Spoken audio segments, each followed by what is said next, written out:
فايدة، المطبخ ورايا ورايا. قبل ما امشي برضو دخلت على المطبخ، وتعالوا نشوف قبل ما هسافر هاخد ايه معايا. قبل ما ندخل على الفيديو ولا نسمي الله ونصلي على الرسول ونشوف هنعمل ايه مع بعض. انا معايا طماطمايه وحوالي 3 بصلات كبار. البصل بتاعي كان صغير فاستخدمت 5، لو البصل عندك كبير هتستخدمي 3 بس. خدت الكبه بقى بتاعتي وابتديت اقطع كده في البصل، وهنزل كمان بالطماطمايه ونشوف هنعمل ايه مع بعض. دي اول تتبيله معايا، هنفرمهم فرم ناعم كويس قوي في الكبه، وبعد كده هنكمل مع بعض. مفيش فايدة، يعني انا كده اسافر وبرضو لازم ادخل المطبخ قبل ما اسافر، يعني المطبخ هيروح مننا فين؟ كده كده ورانا. فرمتهم بقى فرم ناعم جدا، هنزل بيهم. ودي هتكون اول تتبيله معايا، سهله جدا وبسيطه، وبتدي الاكل بتاعنا طعم حلو جدا. ما تكتريش اكتر من كده. هجيب بقى شويه كده من الفلفل الاسمر، نص معلقه كبيره، وكمان هحط الملح بتاعي. ظبطي الملح حسب الكميه اللي انت عاملاها. انا ضفت نص معلقه برضو كبيره من الملح. هبتدي اقلب كده، وده اول تتبيله معايا زي ما قلت لكم. هركنها بقى وتعالوا نعمل تاني تتبيله مع بعض. برضو معايا حوالي كده 4 بصلات. البصل بتاعي صغير فانا مستخدمه 5، لو انت البصل الكبير عندك 3 كفايه او 2 كمان. خلاص هبتدي اقطعهم كده برضو في الكبه. ومعايا طماطمايه، معايا كمان فصين من الثوم، ومعايا قرن شطه سبايسي. عايزه تحطي بارد بس براحتك، عايزه تحطي سبايسي برضو براحتك. انا الاكله بتاعتي بحبها تكون مشطشطه، والاكل كله انا عموما بحبه يكون حامي. خلاص برضو هنفرمهم فرم ناعم في الكبه، وبعد كده هنشوف هنكمل التتبيله دي ازاي. من اجمل التتبيلات اللي ممكن تعمليها، بتكون تحفه. بصي هتعتمديها لو جربتيها. هبتدي بقى انزل بكل الخليط اللي معايا كده، ونبتدي بقى ايه نضيف المكونات بتاعتنا. معايا بقى لوري وحبهان، معايا زعتر، روزماري، نص معلقه كبيره من بهارات اللحمه، ومعايا نص معلقه كبيره من الفلفل الاسمر، وكمان معايا رشه بسيطه من القرفه، وكمان نص معلقه من الجنزبيل، وكمان هنضيف ربع كوبايه كده او فنجان من الزيت. معايا معلقتين من الخل. نبتدي بقى ايه نقلبهم كويس جدا مع بعض. وطبعا ما ننساش عصير الليمونية، ليمونية كاملة بتدي الاكل بتاعنا طعم حلو، وتاخدي التست بتاعه كده بيكون عالي جدا. وكمان هضيف نص معلقة من السكر، ما ننساش نص معلقة السكر دي ضرورية. لو عايزة تستبدليها بعسل النحل هينفع برضه.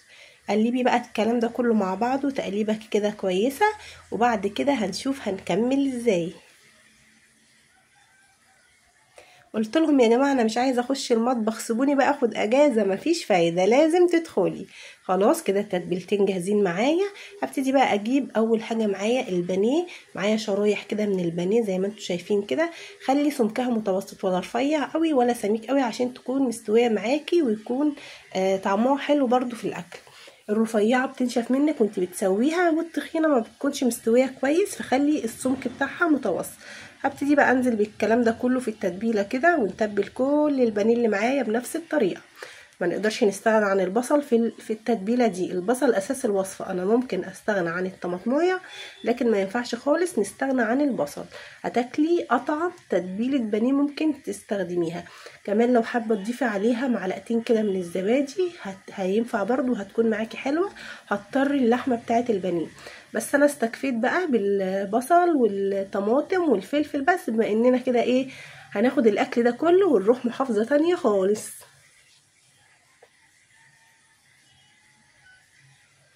خلصت بقى كله بنفس الطريقه كده، وما تسيبيش حاجه. حطي كل البصل والطماطم على الوش كده علشان تاخدي احلى تتبيله.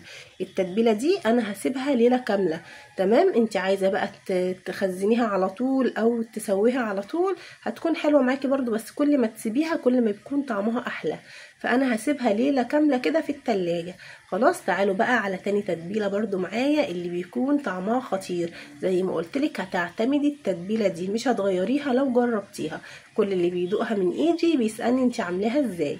هكون كده عامله فتحات بقى للفراخ، وطبعا الفراخ بتاعتنا غسلينها كويس جدا زي ما اتفقنا، وزي ما متعودين ان احنا ننضف الحاجه بتاعتنا كويس قوي بالدقيق والليمون بقى والملح، وتظبطي الفراخ قبل ما تشتغلي فيها خالص.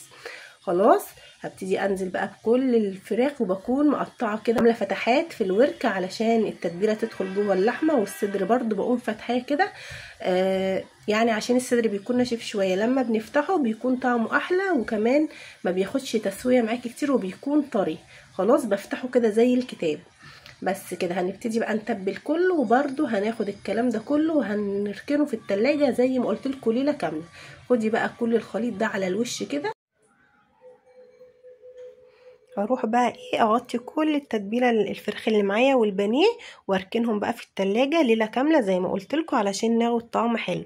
طبعا الحاجات دي ممكن ما اعملهاش ونجيب اكل جاهز لو انا خارجه او كده، بس بجد يا جماعه الحاجه اللي لما بتعمليها في البيت بايديكي بتكون احسن واوفر، وكمان طعمها احلى وانضف بكتير. بتكوني ضامنه الحاجه اللي انت بتاكليها لاولادك. يعني ممكن نريح نفسنا ونجيب الحاجه جاهزه وخلاص، بس لا بجد يعني الواحد وهو ماشي كده وشامم ريحه الاكل يعني الصراحه مش حلوه. فانت اعملي الحاجه لاولادك بنفسك، وحاجات بسيطه مش هتاخد منك وقت كتير، يعني تتبيلات بسيطه قوي وهتسهل عليكي وقت كتير جدا. هتاخدي الحاجه بتاعتك هتكون جاهزه على التسويه، فهتكوني مرتاحة كده وتطلعي الحاجة تسويها على طول وانتي مرتاحة وحاجتك معاكي وضامنة الجودة بتاعة الاكل اللي انتي بتأكليه لأولادك. خلاص كده اول علبة معايا خلاص انا بيتهم ليلة كاملة في التلاجة علشان الحاجة بتاعتي تشرب من التتبيلة. وبعد كده بقى هشيل الحاجات دي في الفريزر برضو تتجمد علشان اخدها معايا مجمدة. طبعا مشوار سفر طويل، فلازم الحاجة بتاعتك تكون حافظها كويس علشان ما تبص منك.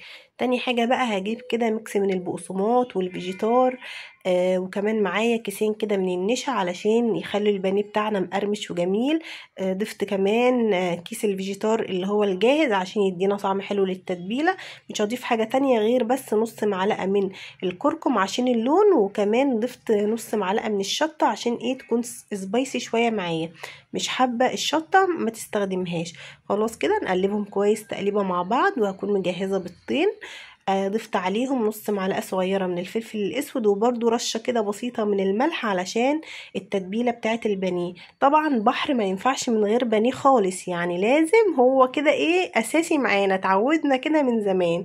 كفتة بقى وبانيه والفراخ المشوية، الحاجات الجميلة دي اللي ما بتاخدش وقت وكمان الاولاد بيحبوها وبتكون سريعة كمان معاكي، ما بتضيعيش وقت. انت رايحة تتبسطي تتفسحي، فايه بتكوني مجهزة حاجتك عشان تستغلي بقى الوقت كله. خلاص وبعدين ما بيكونش فيه وقت، بتلاقي الوقت كده بيجري كده بسرعة، فتكون حاجتك جاهزة وانتي مرتاحة ومطمنة. خلاص الحاجات دي كلها في التسوية مش هتاخد معاكي وقت خالص، نص ساعة وهتكوني عاملة لهم سفرة حلوة جدا. تمام. هنزل بقى كده بالبانيه في البيض، وبعد كده في البقسماط بقى والفيجيتار الخلطة اللي احنا عملناها، ونتبله كويس جدا مع بعضه.